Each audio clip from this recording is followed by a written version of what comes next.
Hello friends, welcome to Eduacious your education mentor.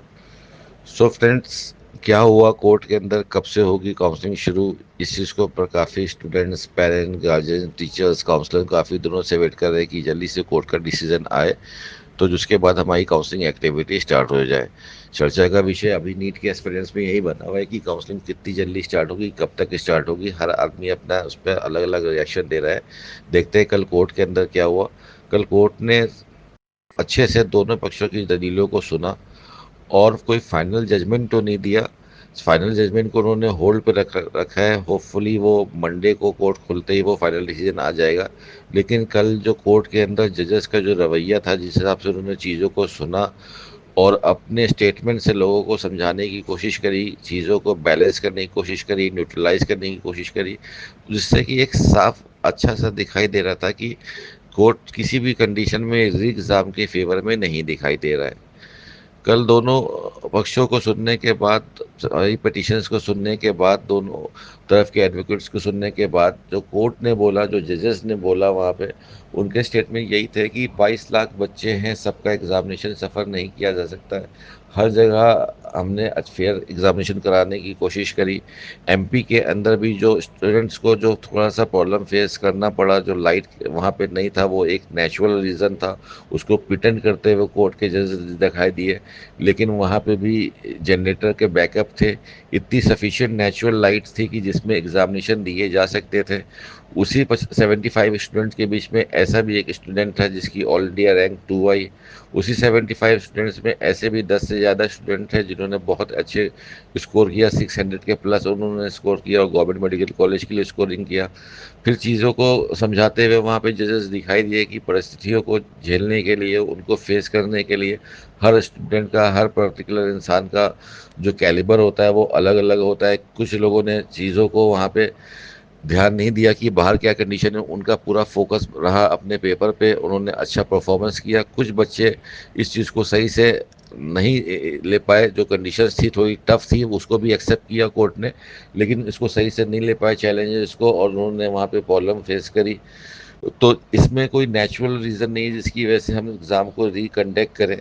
तो court जो था कल, जो उनका जजेस का जो रवैया था, चीज़ों को बैलेंस करते हुए, न्यूट्रलाइज करते हुए दिखा दिया। उन्होंने अलग अलग एग्जाम्पल्स भी दिए। अभी कुछ दिनों पहले जो एक शॉकिंग घटना हुई थी कि जो एयर इंडिया का प्लेन क्रैश हुआ था अहमदाबाद में, उसका भी एग्जाम्पल दिया कि उस प्लेन क्रैश से पहले वहाँ पे ये एक ऐसी बच्ची थी जो एयरपोर्ट पहुंची, 10 मिनट लेट हो गई, उसकी फ़्लाइट मिस हो गई। पहले तो वो बहुत डिप्रेस थी, बट बाद में जब उसको पता चलेगा कि जिस फ़्लाइट को मैं बोर्ड करने जा रही थी वो फ़्लाइट आगे चल के क्रैश हो गई है, तो उसके मन में कहीं से खुशी भी आई, उसने थैंक गॉड भी बोला। तो चीज़ें होती रहती हैं। एक फ़्लाइट हमारी क्रैश हो गई, इसकी मतलब ये नहीं कि फ़्लाइटों ने उड़ना छोड़ दिया। तो एक जगह पे अगर सेंटर में थोड़ी सी चैलेंजेस आ गए, इसका मतलब ये नहीं कि हम सारे बच्चों को रोक देंगे, सबका नुकसान करा देंगे और आगे काउंसलिंग एक्टिविटी स्टार्ट नहीं करेंगे। तो पूरी तरह से अगर हम इसका निचोड़ निकाल के देखते हैं, तो कल की जो हेयरिंग थी, जो कल का जो कोर्ट का इन्वॉल्वमेंट था, वो इस जो कोर्ट में जो जजेस का बेसिकली जो वहाँ पे रोल था, वो ये था कि वो चीज़ों को न्यूट्रलाइज करते हुए दिखाई दिए, कंट्रोल करते हुए दिखाई दिए। किसी एक फेवर की तरफ वो नहीं गए कि हम री एग्ज़ामिनेशन को करेंगे। री एग्ज़ामिनेशन की जो हर बात थी, उस पर उनकी जो दलीलें थी, वो चीज़ों को समझाने की कोशिश थी उन्होंने की कि चैलेंजेस आते हैं, कुछ बच्चे चैलेंजेस को मुश्किल परिस्थितियों में अच्छे से ले लेते हैं, कुछ नहीं ले पाते। तो इस तरह से कोर्ट का डिसीजन था, कल कोर्ट का इन्वॉल्वमेंट था। तो फाइनल जजमेंट तो अभी कोर्ट में कल जजेस ने नहीं दिया है, उसको होल्ड पे रख लिया है। आई थिंक इसके ऊपर थोड़ा सा और एनालिसिस होगा, कुछ और इसके ऊपर चीज़ों को देखेंगे, एनालिसिस करेंगे, और होपफुली जो भी नेक्स्ट वर्किंग डे होगा, मोस्ट प्रोबेबली मंडे को, कोर्ट खुलते ही शायद इसके ऊपर डिसीजन आ जाना चाहिए कि अब आप काउंसलिंग एक्टिविटी को स्टार्ट कर लें। एमसीसी को आगे ये आदेश आएगा। एमसीसी ने भी अपनी ऑफिशियल वेबसाइट पर 2 दिन पहले एक नोटिस निकाला था, जिसमें उसने इंडिया में सारे कॉलेजेस से बोला था कि आप हमारे पोर्टल पे आके अपने सीट मैट्रिक्स को अपलोड करें। तो कहीं ना कहीं ये भी दिखाई दे रहा है कि एमसीसी भी काउंसलिंग की तैयारी कर रहे हैं। काफ़ी हम देख सकते हैं कि अभी फिलहाल 9 स्टेट्स हैं जिन्होंने एप्लीकेशन फॉर्म को निकाल दिया। कर्नाटक का, पौंडीचेरी का, इन सब का भी अभी एप्लीकेशन लाइव चल रहा है। वो बच्चे वहाँ पे अपना फॉर्म को फिल कर रहे हैं। तो काउंसलिंग एक्टिविटी जो रुकी हुई थी, इसका मेन रीज़न यही था कि ये कोर्ट केस था। तो ये कोर्ट केस का जो फाइनल अभी तक जो निचोड़ निकल के आ रहा है, वो वैनिश होते हुए दिखाई दे रहा है। कोई री एग्जामिनेशन की चांसेस नहीं दिखाई दे रहे हैं। और शायद बोनस मार्क्स के बारे में बच्चे सोच रहे थे, बोनस मार्क्स के भी बारे में भी चांसेस काफ़ी कम दिखाई दे रही है। बिकॉज जैसे कि जजेस ने कल समझाने की कोशिश करी कि out of 75 students, they were 12 student जिनके स्कोर काफ़ी अच्छे हैं। अब ऑल इंडिया रैंक अगर 2 किसी की आ रही है, उसको अगर वहाँ पे +20 मार्क्स दे देते हैं, तो वो ऑल इंडिया रैंक 1 के बाद भी अनफेयर होगा। तो कहीं ना कहीं ये केस न्यूट्रलाइज होते हुए दिखाई दे रहा है। अगर मंडे को फाइनल डिसीजन आ जाता है कोर्ट की तरफ से, तो I think with in next 10 days हमारी काउंसलिंग एक्टिविटी स्टार्ट होने की काफ़ी अच्छी चांसेस हैं।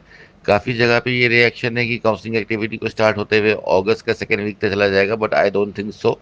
आई थिंक कि जुलाई के लास्ट में कहीं ना कहीं लाइक 22 तारीख से 25-26 तारीख के बीच में आपको एमसीसी की ऑफिशियल वेबसाइट के ऊपर नोटिफिकेशन आते हुए दिखाई देंगे, नीट बुलेटिन आते हुए दिखाई देगा, काउंसलिंग का शेड्यूल आते हुए दिखाई देगा, और इसी मंथ के लास्ट में काउंसलिंग एक्टिविटी स्टार्ट हो जाएगी। तो कल का जो डिसीजन था कोर्ट का पूरी तरह से इस तरह से था। तो अभी आप स्टूडेंट्स, आप पेरेंट्स, आप किसी तरह की अपने अंदर निराशा मत लेके आइए। आप अपनी काउंसलिंग के लिए आराम से रिलैक्स रहिए। जैसे काउंसलिंग एक्टिविटी आती है उसके आगे आप उसमें अपने पार्टिसिपेट किए friend. This is all for today friend, thank you so much for watching us, all the very best for your counselling activities.